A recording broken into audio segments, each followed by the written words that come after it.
সেসব তো পরে হবে বেবি। তার আগে তো ভাবতে হবে কাননবালা দেবীর কি হবে।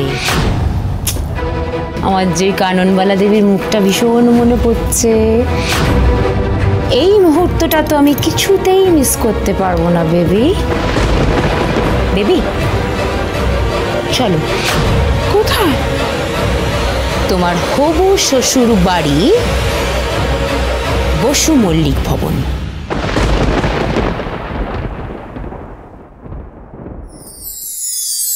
মুহূর্ত হারাবে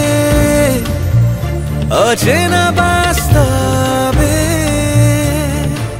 ভীতু স্বপ্নেরা লিখে রাখবে চোখের পাতায় শুভ বিবাহ।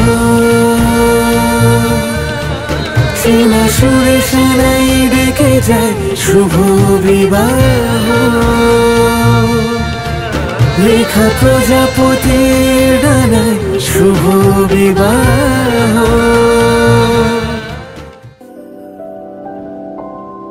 কি করলেন আপনি এটা?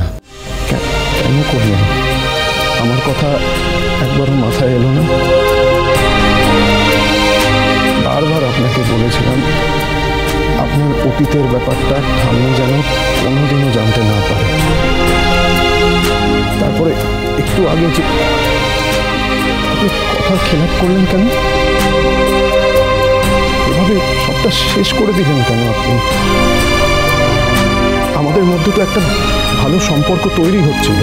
স্বামী স্ত্রীর আগে আমরা একটু আস্তে আস্তে হলেও আমরা তো ভালো বন্ধু হচ্ছিলাম।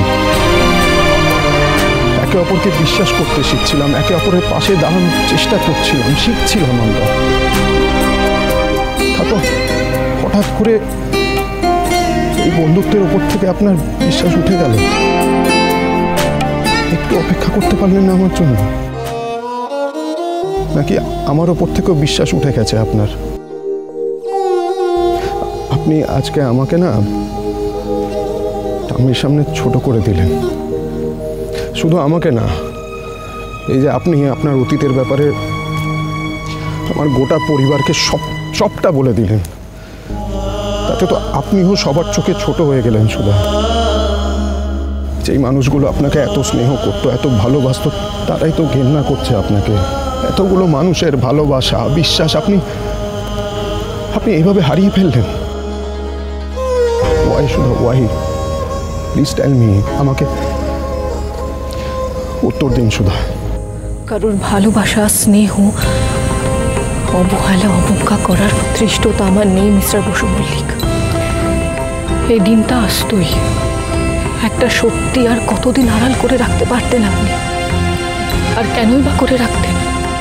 আপনার কি সত্যি মনে হয় আমি কোনো গলিত অপরাধ করেছি যে আমি সবার থেকে এত বড় একটা সত্যি আড়াল করে এতটা পাপ বোধ, এতটা অপরাধ বোধে আমাকে দিন কাটাতে হবে? শুভ বিবাহ সোম থেকে রবি প্রতিদিন রাত ৯টায় স্টার জলসায় ও ডিজনি প্লাস হটস্টারে।